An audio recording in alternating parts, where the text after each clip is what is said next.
Parang napaka simplistic naman po. Sana meron pa pong iba sanang mga pamantayan na magagamit natin. Kasi po si Mr. Ramos, ang kaibahan na niya ay ang mga magulang niya Pilipino. Ito pong isang ito, palagay ko Amerikano po ito eh. Mexican and African American. Yun nga po wala talaga siyang Pilipinong dugo. Kaya sana sa ganito po sanang mga instances, susuriin po nating mabuti para sa ganun, hindi lilitaw po na napakadali pala nating i-grant ang ating citizenship na para sa atin ay isang bagay na dapat po ay kinakailangan naman maging masinop tayo, maging mahigpit sapagkat ang pagiging Pilipino po ay hindi basta-basta po ibinibigay ng kahit kanino. Palagay ko, yun talaga ang mangyayari dahil sa ginoong Senador Marcoleta na po ang magiging chairman ng Committee on Justice at siya po ang tatalakay sa mga citizenship bills sa darating na mga araw. Oras na, tumutok ka, balita ang totoo. Philippine Pulse TV, piting ng bayan, sabay-sabay. Philippine Pulse TV, boses ng tao, kasama kay... May I respectfully move that we resume consideration of House Bill number 6639 granting Philippine citizenship to Mr. Benny Boatwright III. I so move, Madam President. Any objection? Hearing none. Resumption of consideration of the measure is approved.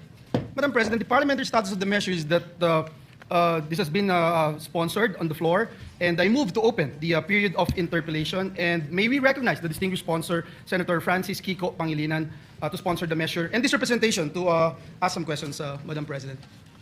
We recognize Senator Francis Kiko Pangilinan and to interpellate Senator Joel Villanueva. Thank you, Madam President. Thank you, Acting Majority Leader. Thank you, Madam President.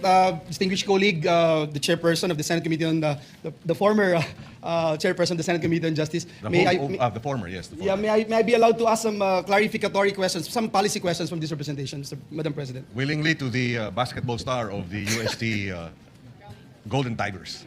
I will no longer ask any questions, Madam. Kidding aside, Madam President, distinguished colleague who is also a sports aficionado, although he hails from a different school, the University of the Philippines, but last time when DLSU bagged the volleyball championship, I saw him saying he's also from De La Salle, so I don't know. But High school, I was a NCAA volleyball yes. Player in the La Salle Green Hills, NCAA Juniors volleyball. Champion po kami ng 4 na taon, Mr. President. Yung UST din po champion.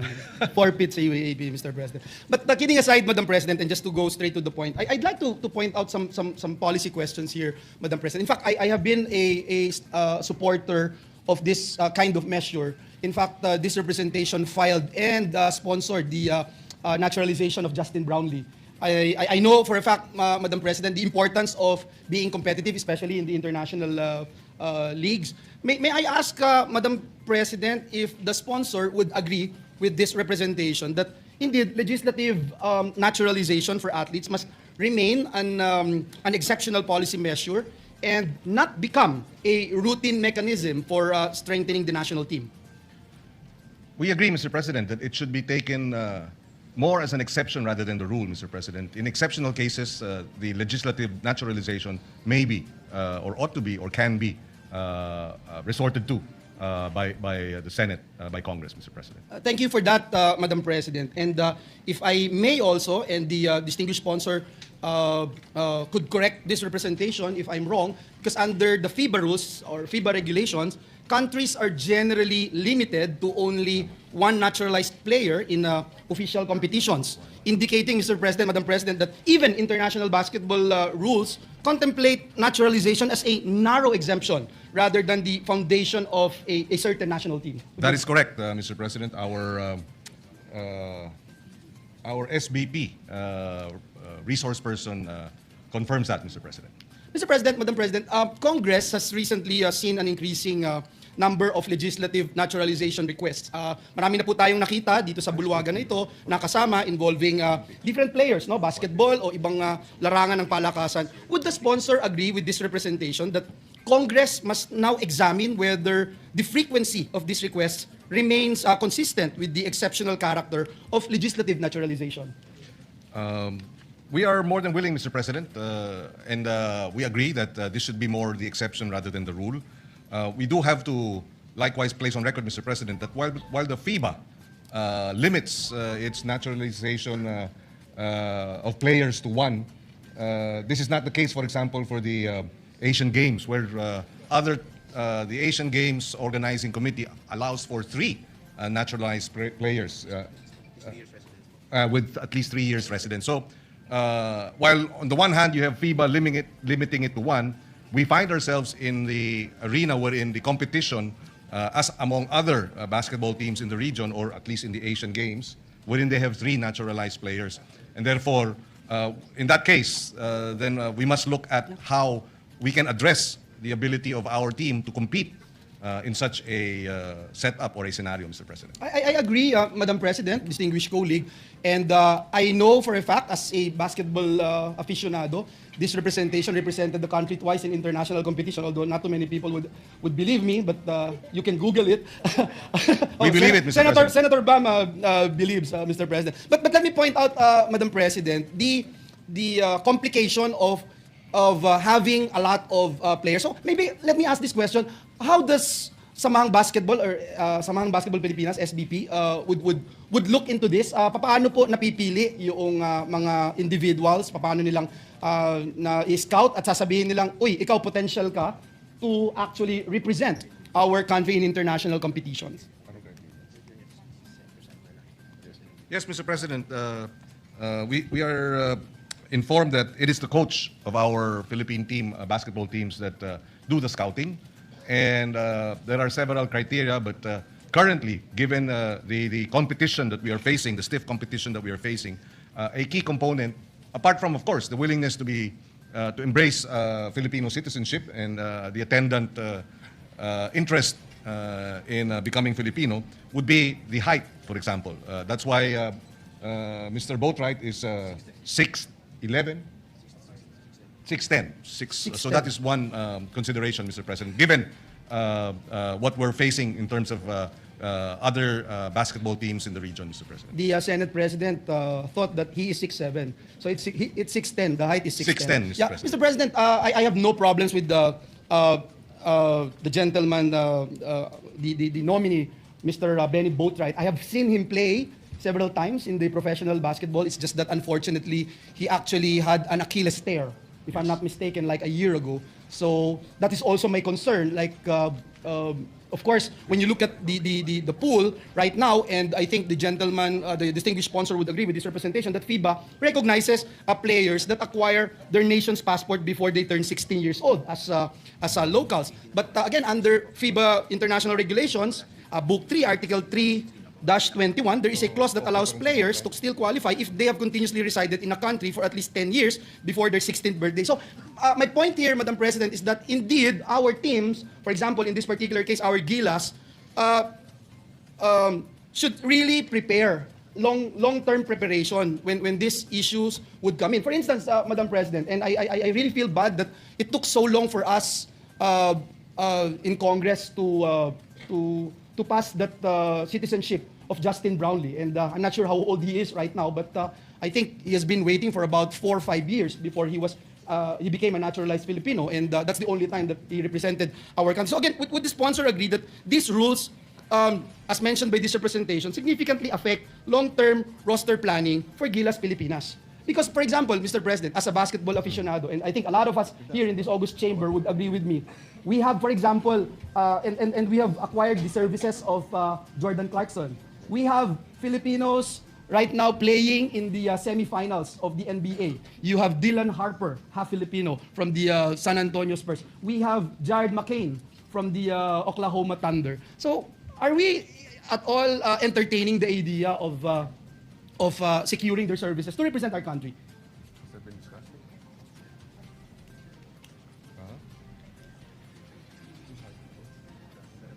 Yes. Well, Mr. President, my understanding is they have in fact approached a number of the individuals that was mentioned by the good senator from Bulacan. But the preference of these Harper, Clarkson, Harper, And McCain. And McCain would be to play for the U.S. teams, Mr. President. But you're right. We agree that there has to be a long-term strategic intervention that would bring us, a policy of recruitment and so that the best of our, our Filipino American players, Filipino European players are part of the strategic recruitment plan, if we can call it such, Mr. President, Yes. for our basketball teams. Thank you for that, Madam President. And I have to also point out Jalen Green of the Phoenix Suns, Mr. President. Just so we don't forget, Mr. President, if this proposed applicant is naturalized, as mentioned a while ago by the distinguished sponsor, he cannot play with Justin Brownlee in FIBA rules, but he can play with Justin Brownlee in Asian Games. Is that correct, Your Honor? That is correct, Mr. President.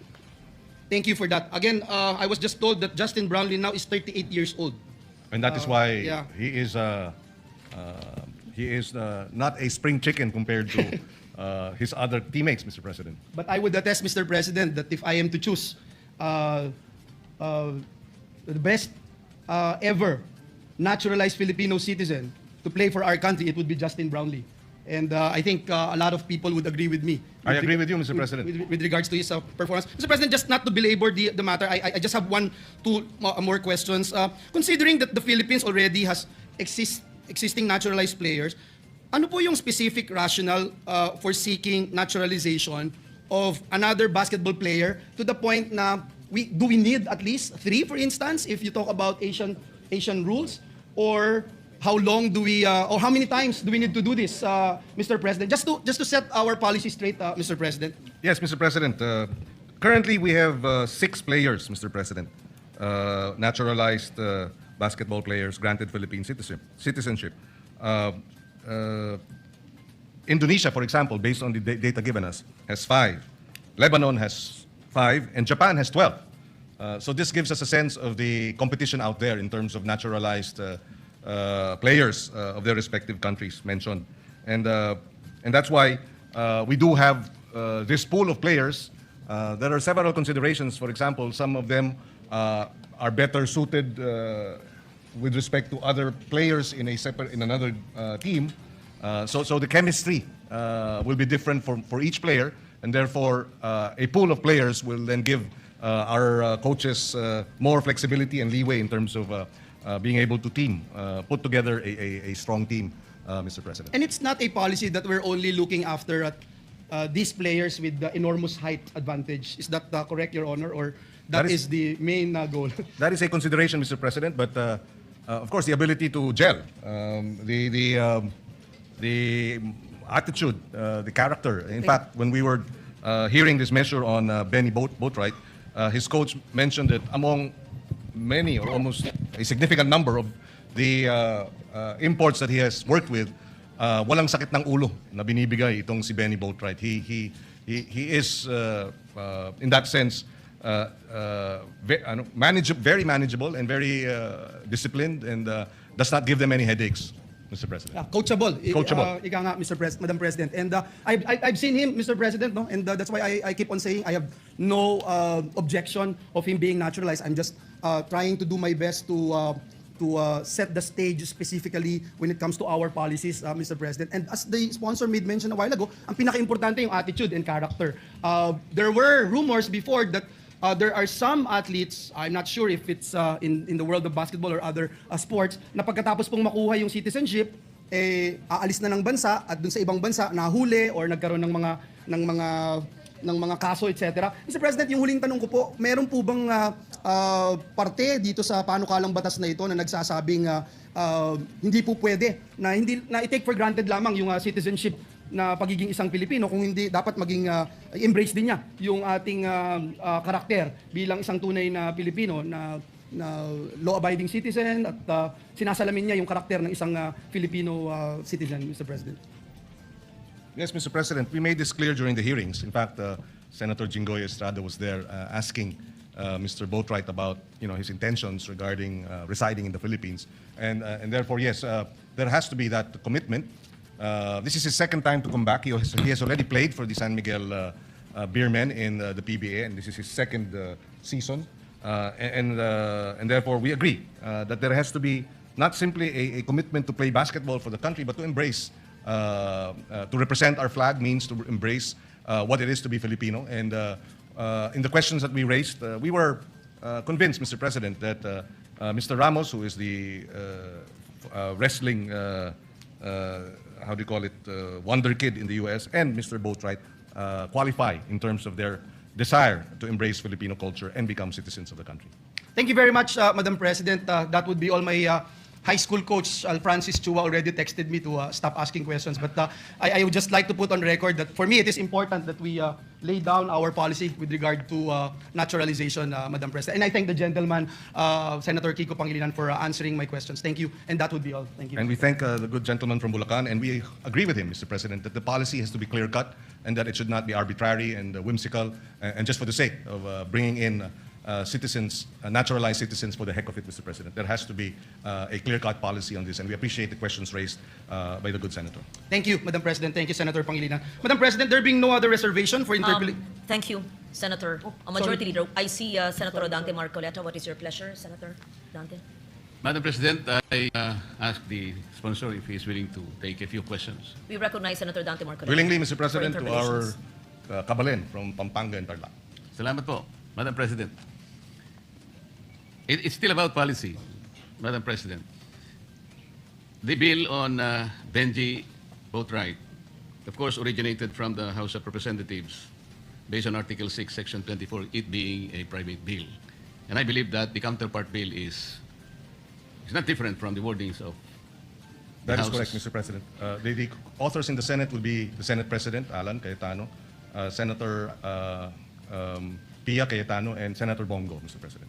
Yes, Madam President, and let's see, Section 1 says that Benji Francois Boatwright is hereby granted Philippine citizenship with all the rights, privileges, and prerogatives, etc., etc. And then on Section 2, Madam President, Mr. Sponsor, the same person shall take the oath of allegiance to the Republic of the Philippines before an officer duly authorized to administer the same. Madam President, citizenship is one, allegiance is another. How do we exactly measure the allegiance of a prospective person to acquire Philippine citizenship? Is it because we had a chance, for example, to win one game or two in a competition and that's it? What is the policy? Did we have, for example, a study that in several competitions in the past when we had the opportunity of taking as much imports as we can in order to participate in international competitions, and maybe we had some glories, maybe we won some, then maybe we lose some. Is that the only consideration because we wanted to shine on one sport that we love most as Filipinos? Yun po ba yung consideration lang? Kasi po, Madam President, yung allegiance po will take the place of patriotism. One who has the ability to do something more for the Philippines. And as a matter of fact, if that citizenship is granted, he should also be prepared to die for this country. Can we, na-measure po ba natin yun sa kanya? Because it seems to me that it's easy to grant citizenship on the basis of how we place in basketball. Parang napakanipis po naman ang justification. Pagka ganun po ang ating panuntunan lang, paano naman po yung talagang gustong-gusto niya maging Pilipino, but unfortunately, Madam President, talaga po hindi siya masyadong marunong sa basketball. No? Hindi natin mag-grant yung citizen. Does it matter? Or doesn't it matter kung halimbawa marunong siyang mag-basketball, but here's somebody, another applicant, who has demonstrated his love for the Philippines. So saan po ba natin kukwentahin yun, Madam President? Sa sponsor. Yes, Mr. President, we agree with the good senator from Tarlac, the gentleman from Tarlac, that mere being able to play for champion and become critical or significant contributions to a champion team should not be the only basis for citizenship, Mr. President. In fact, in many instances in this chamber, we have naturalized citizens who are not basketball players. In other words, it's not merely because we want to win championships that we grant citizenship, of course, in this case, to Mr. Boatwright. And in fact, in the hearings, we made sure through our questions, our searching questions, to determine his willingness, to embrace Filipino culture, his willingness to settle down in the Philippines was likewise raised. Senator Jinggoy Estrada also asked if he was Did he associate with Filipino citizens or Phil-Ams in the West Coast where he resided and all that, Mr. President? So it's not merely or simply just because this individual applying for citizenship will bring us medals that is the consideration. In fact, Mr. President, with Mr. Ramos, who is the wrestler, we saw, Mr. President, that he had been offered by no less than the United States Olympic organization with respect to wrestling for him to play and for the U.S. team, but he declined precisely because he said he wants to represent the Philippines, and that's where yung tinatawag na, and this was on record, yung lukso ng dugo, Mr. President, hinahanap din natin. And so yes, I agree with him. With the good gentleman, the good senator from Tarlac, hindi lang yung dahil tayo ay kailangan maging champion team na kung sino-sino na lamang ang ating kukunin bilang player, naturalized player, Mr. President. I fully agree with his definition and his distinction between allegiance and citizenship, Mr. President. Thank you, Madam President. Thank you for that answer. I am belaboring this, Madam President, because yung pong mga ibang naging Filipino citizen kahit hindi basketball players, ang alam ko po, when I was still in the House of Representatives, we were diligently examining the applicant kung gaano po yung kakayahan niya para embrace po yung kultura natin. Ang katotohanan nga po, nagpakita silang lahat ng mga manifestasyon at saka ng mga ebidensya, how they carried themselves, how they embrace Filipino culture. Kung ano po ba yung nagawa nila extraordinarily para sa bansa. There were special circumstances, Madam President. Kaya in most cases ay talagang pinayagan namin. Pero pagka yung maliwanag na maliwanag, isang bagay lang po ang kaya niyang gawin ay yung humawak siya ng isang bagay na bilog, yung bola lang. At sasabihin niya sa atin na kaya ko po kayong tulungan. Parang napaka-simplistic naman po. Sana meron pa pong iba sanang mga pamantayan na magagamit natin. Kasi po si Mr. Ramos, ang kaibahan na niya ay ang mga magulang niya Pilipino. Ito pong isang ito, palagay ko, Amerikano po ito. Mexican and African-American. Yun nga po, wala talaga siyang Pilipinong dugo. Kaya sana sa ganito po sanang mga instances, susuriin po nating mabuti para sa ganun, hindi lilitaw po na napakadali pala nating i-grant ang ating citizenship na para sa atin ay isang bagay na dapat po ay kinakailangan naman maging masinop tayo, maging mahigpit sapagkat ang pagiging Pilipino po ay hindi basta-basta po ibinibigay ng kahit kanino. Salamat po, Mr. Sponsor. Sumasang-ayon po ako at maraming salamat. Thank you to the gentleman from Tarlac and Pampanga for the interpellation. Maraming salamat. Thank you, Madam President. There being no other reservation for interpellation, may I respectfully move to close the period of interpellations and debate. So move, Madam Is President. there any objection? Hearing none. The consideration of the measure is closed and will terminate the period of interpellation. Thank you, Madam President. At this juncture, may I move that we open the period of individual amendments of House Bill number 6639 and recognize the sponsor, Senator KIKO Pangilinan. So move, Madam President. Please proceed. Thank you, Mr. Sponsor. President. Thank you, Majority Leader, Acting Majority Leader. Mr. President, we do not have committee amendments. There are no individual amendments, and therefore, with the permission of our colleagues, we can move to terminate the period of amendments. We join the distinguished sponsor for moving the termination of the period of individual and committee amendments. So move, Madam President. Any objection? Hearing none. The bill has no amendments whatsoever, and therefore consideration of the measure is closed and passed on second reading. With no Madam objection. President, I'm about to move. Okay, you've close not lang moved. muna. You've not moved for second reading yet. About to, Madam Closure President. of the period of amendments. Thank you. Thank you, Madam President. May I, before we move for just the a quick approval, question. the Senate President would like to Yes, take we the floor. recognize Senate President Cayetano. Senator Pangilinan, congratulations for all you've done in the Committee on Justice. So if he becomes a citizen, he can already vote. As long as he registers, yes, Mr. President. So he will have voting rights. That is correct. Mr. So Vote Right will have vote right will have voting vote rights. rights. Okay. Yes, Just voting wanted to rights. clarify. He will have the right to vote. Thank you, Mr. Yeah, and President. we are all hoping that he votes right. Madam President, I move that we approve on second reading House Bill number 6639. So move, Madam President. Any objection? Hearing none, the said measure is now approved on second reading. Congratulations, Senator Kiko Pangilinan.